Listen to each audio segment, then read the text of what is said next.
Mais qu'est-il arrivé lorsque ce fut le tour de Serkan et d'Eda d'être enchaînés ensemble à l'intérieur d'une mini-maison délabrée sur une butte, tout près du phare?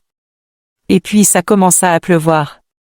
L'épisode 27 est entièrement concentré sur ce face-à-face forcé, tandis que dehors les gens se foutent en l'air et cherchent. Proche au phare, une petite maisonnée a le doux air d'un piège, il se pèse dans l'air lourd. Proximité fait de l'ombre profonde. Mais c'est moi. Tu veux pas t'enfoncer tout seul? Non mais arrête. Serkan a mis une chemise bleue là. Un petit détenteur de stress, laissez échapper un sourire. Et puis, Eda est gauchère. Ça change la donne pour tous ses autres gestes. Il en résulta l'inconsciente mais presque grotesque règle, mange celui qui touche d'abord. Ce tempo idiot laisse à terre un peu de crispation. Des mouvements maladroits viennent, quelquefois drôles dans la colère, ça lui coupe. Elle boit tandis qu'il attend et puis éclate le rire nerveux. Oh non, dit Eda, oh mon Dieu. Ceci est vraiment bon. Partout ailleurs l'inquiétude monte à chaque seconde. Eda est partie à la montagne mais elle ne répond pas. Avec elle vous savez que quoi que soit peut arriver, disent les filles. Elles essaient de faire une localisation sur une appli mais un malaise s'installe d'un seul coup. Quelqu'un vient enlever l'appli du portable et que celle-ci ne sache pas qu'on vit avec la fille de Mo. L'air d'attente est lourd, la tension change sa forme, ce n'est pas que la peur. C'est la honte. Mo, elle n'en encaisse plus. Là, on a le problème, la culpabilité, ça lui fait une merde monstrueuse, et elle lâche ce qu'elle gardait au fond. J'ai perdu la foi en l'amour depuis Cannes. Je crois même toujours que c'est avec Serkan. Elle arrive finalement au nœud, je sais où Eda est. Serkan est venu me supplier de le lui dire, et j'ai cédé, je suis faible. J'ai lâché à Serkan. D'accord, répondent des filles à partir de là, on tourne pas plus autour du pot. On commence à trouver, par la maison d'à côté. Quelqu'un doit rester ici? Pourquoi? Au cas où Eda revienne.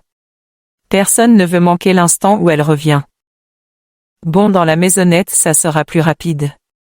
Le repas s'achève, on coupe court, bon on a bien mangé maintenant? Ouvrons les menottes. Et puis Serkan n'esquive même pas, j'aurais dû les faire ouverts dès le début, je ne peux même pas y croire, tu m'as juste énervé. Le reproche est net, s'il a fait semblant de ne pas savoir, alors il a menti. Eda n'est vraiment pas d'humeur à lisser les choses. Serkan? Je n'essaie pas de le nier.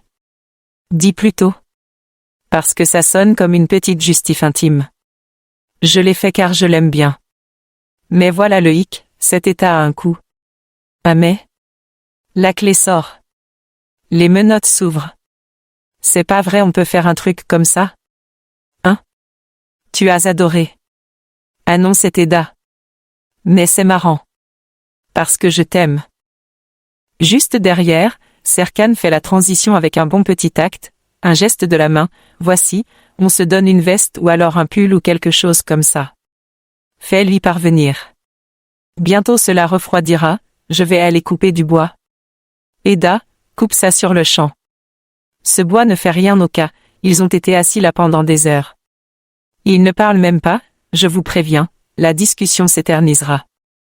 Tant qu'il cherche, à mesure qu'on creuse, un angoisse épaissit, il répond pas, il a dû arriver quelque chose se confirme. Et quelqu'un arrive chez les Bolates, pilonner des interrogations.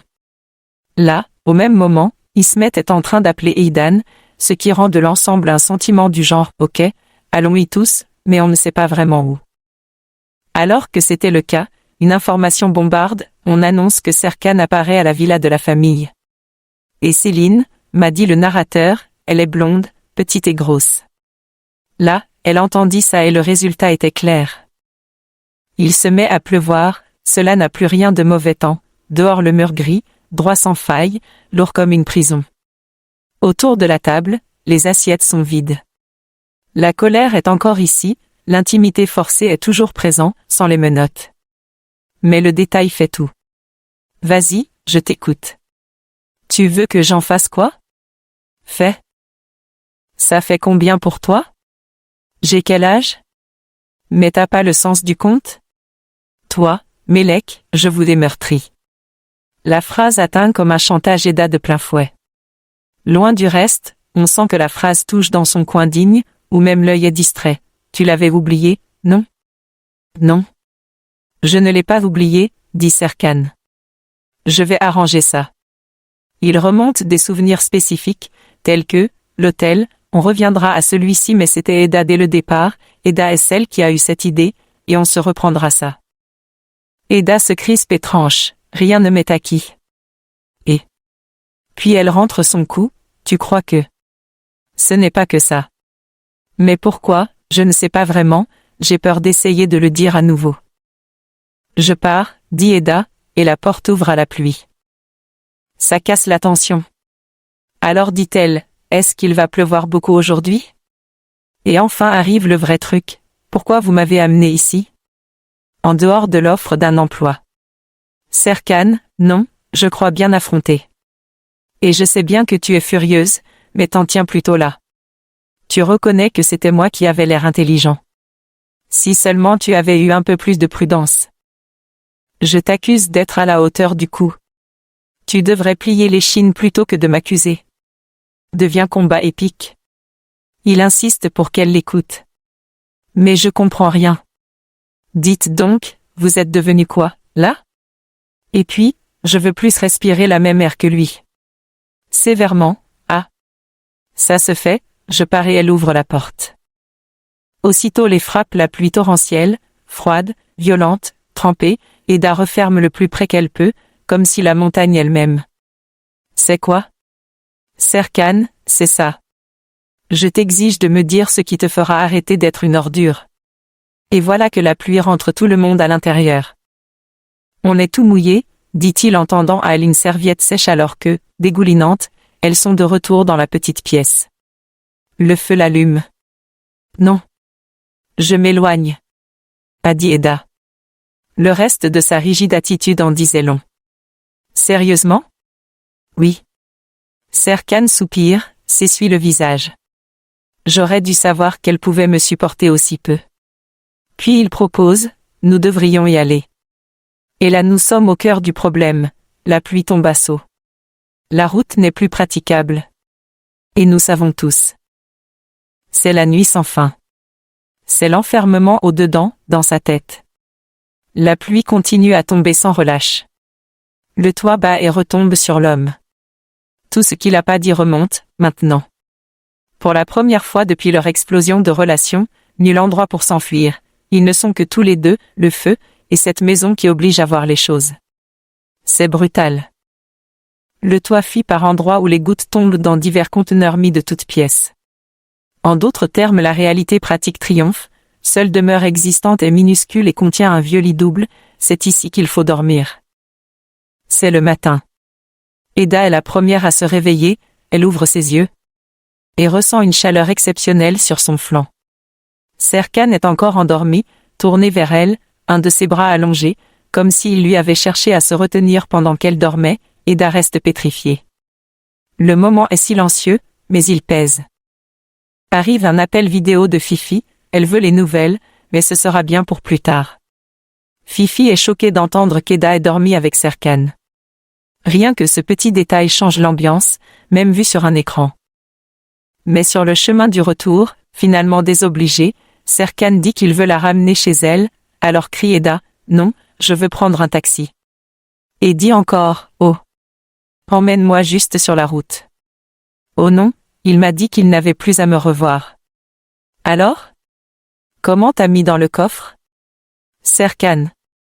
Quoi? Ne fais juste rien. Elle recommence la bagarre verbale. Serkan fait donc ses faits. Mais hier c'était la veille, il n'est pas allé au travail, il s'est promené dans tous les jardins de la ville à la rechercher et ils passèrent ensemble toute la journée.